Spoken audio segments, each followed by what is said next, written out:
Vous pensez que vous mangez sainement avec du saumon, des pommes bien belles à croquer, du thon, et des bonnes pâtes? Eh bien, détrompez-vous. Des études récentes ont révélé la présence d'éléments chimiques, nocifs pour la santé dans la consommation régulière de ces aliments que vous pensez être bons pour votre bien-être. Ils sont trompeurs, ces aliments prétendument sains. Partie 1. Beaucoup de personnes ont l'impression de manger de manière saine, mais en y regardant de plus près, ce n'est pas toujours le cas. En effet, certains aliments que l'on considère comme sains peuvent en réalité être néfastes pour la santé si on en consomme trop souvent. Le problème réside souvent dans les étiquettes et les messages marketing présents sur les emballages. Les fabricants utilisent parfois des termes ambigus qui prêtent à confusion pour promouvoir leurs produits. Par exemple, ils utilisent des mentions telles que sans sucre, light, sans gluten. Il est donc important de rester vigilant. Afin de vous faciliter la tâche, voici une liste d'aliments prétendument bons pour la santé. Lisez bien l'étiquette avant achat et consommez avec modération pour votre santé et pour l'environnement. Aliments en apparence sains, soupe en conserve. Il y a plusieurs raisons pour lesquelles il est recommandé d'éviter la consommation régulière de soupe en conserve. Teneur élevée en sel. La soupe en conserve est souvent chargée en sel pour la conservation et pour améliorer la saveur. Une consommation excessive de sel peut contribuer à l'hypertension artérielle, ce qui augmente le risque de maladies cardiovasculaires. Présence d'additifs. Les soupes en conserve peuvent contenir divers additifs, tels que des exhausteurs de goût, des conservateurs et des agents épaississants. Certains de ces additifs peuvent avoir des effets néfastes sur la santé à long terme. Perte de nutriments.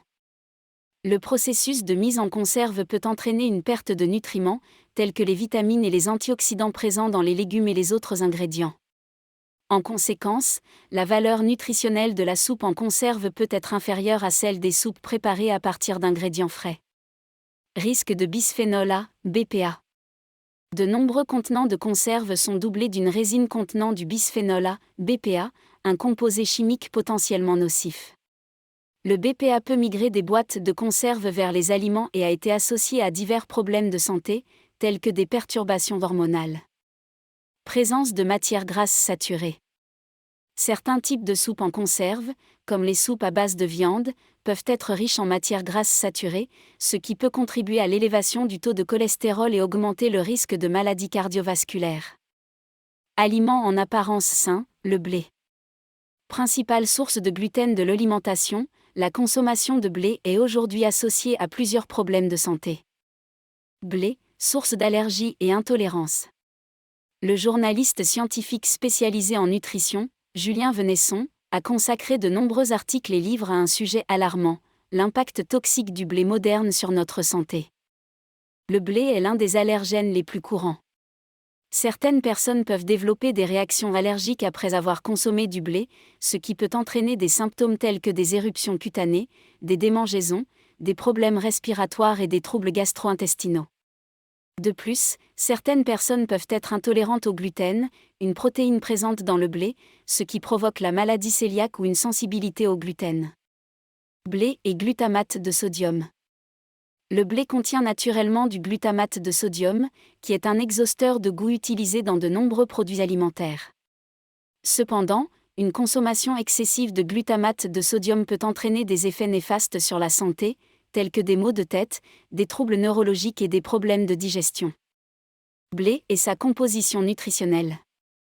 Comparé à d'autres céréales, le blé peut avoir une composition nutritionnelle moins favorable. Il est relativement pauvre en nutriments essentiels tels que les vitamines, les minéraux et les antioxydants. De plus, certains produits à base de blé raffiné, tels que la farine blanche, ont une teneur élevée en glucides simples et un faible contenu en fibres, ce qui peut avoir un impact négatif sur la santé métabolique et la gestion du poids. Consommation de blé, les effets inflammatoires. Certaines études suggèrent que la consommation de blé peut contribuer à l'inflammation chronique dans le corps, ce qui est associé à diverses maladies, notamment les maladies cardiovasculaires, le diabète de type 2 et les maladies auto-immunes. Aliments en apparence sains, thon en boîte. Teneur élevée en mercure. Le thon, en particulier les espèces prédateurs plus grandes comme le thon rouge, peut contenir des niveaux élevés de mercure. Le mercure est un métal lourd toxique qui peut s'accumuler dans le corps humain. Une exposition excessive au mercure peut avoir des effets néfastes sur le système nerveux, le développement du cerveau chez les fœtus et les jeunes enfants, ainsi que sur d'autres organes. Surpêche et pratiques non durables. De nombreuses espèces de thon sont surexploitées en raison de la demande mondiale élevée. La surpêche et les pratiques de pêche non durables peuvent entraîner une diminution des populations de thon et contribuer à la destruction des écosystèmes marins. Contamination et qualité discutables. En effet, les thons en conserve peuvent également être sujets à d'autres contaminants, tels que les PCB, polychlorobiphényles, et les dioxines. De plus, la qualité des thons en conserve peut varier en fonction de la source, des méthodes de pêche utilisées et des pratiques de conservation. Conservation et ajout d'additifs. Les thons en conserve sont généralement conservés dans de l'huile ou de l'eau, et certains produits peuvent contenir des additifs tels que des conservateurs, des exhausteurs de goût et des agents épaississants. Ces additifs peuvent avoir des effets néfastes sur la santé lorsqu'ils sont consommés en quantités excessives. Certaines espèces de thon, comme le thon rouge, sont considérées comme menacées en raison de la surpêche. En évitant la consommation de thon en conserve, en particulier de certaines espèces à risque, vous pouvez contribuer à la préservation des populations de thon et à la durabilité des écosystèmes marins.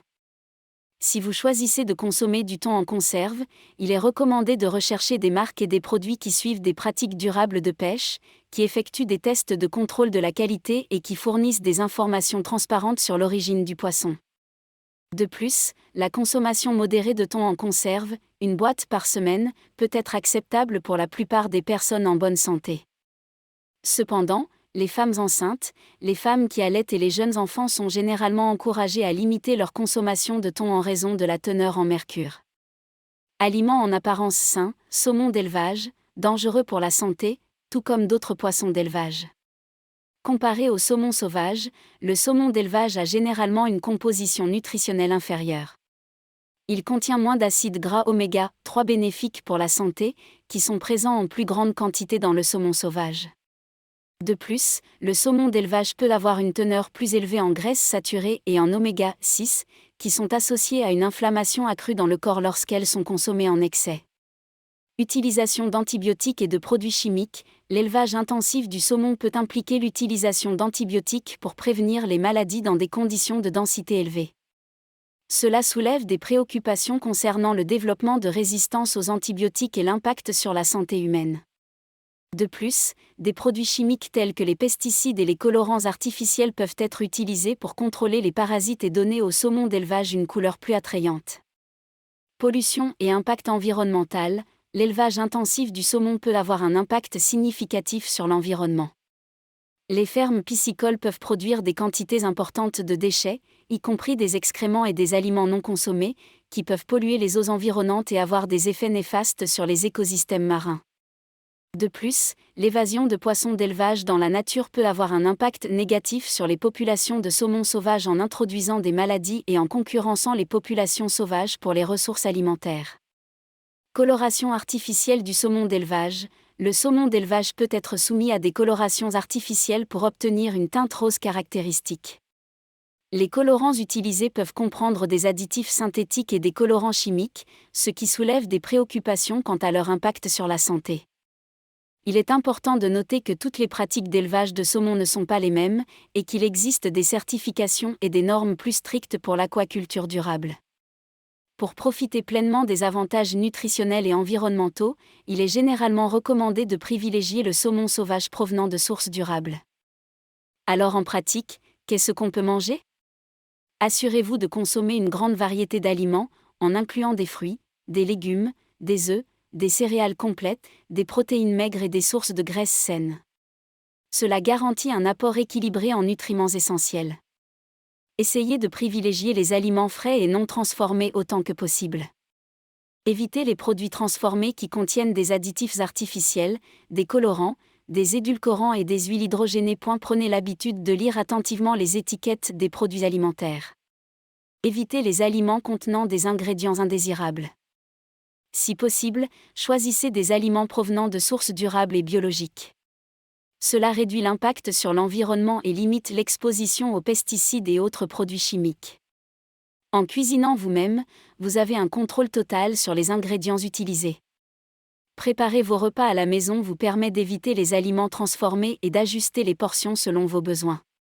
Chaque individu est unique, il est donc important d'écouter votre corps et d'apprendre à reconnaître ce qui vous convient le mieux en termes d'alimentation. Faites confiance à vos sensations et apprenez à comprendre vos besoins nutritionnels spécifiques. En suivant ces conseils, vous pouvez adopter une alimentation plus saine et équilibrée, adaptée à vos besoins individuels. N'oubliez pas que l'accompagnement d'un professionnel de la santé ou d'un nutritionniste peut également être bénéfique pour obtenir des recommandations personnalisées. Si cette vidéo vous a été utile, n'hésitez pas à la partager avec vos proches et à vous abonner pour ne pas manquer la suite de notre série sur les aliments trompeurs. Restez connectés, car nous continuerons à explorer d'autres aliments souvent considérés comme sains, mais qui demandent notre attention particulière. Ensemble, nous pouvons prendre des décisions éclairées pour une alimentation plus saine et bénéfique pour notre bien-être. Merci de nous accompagner dans cette aventure.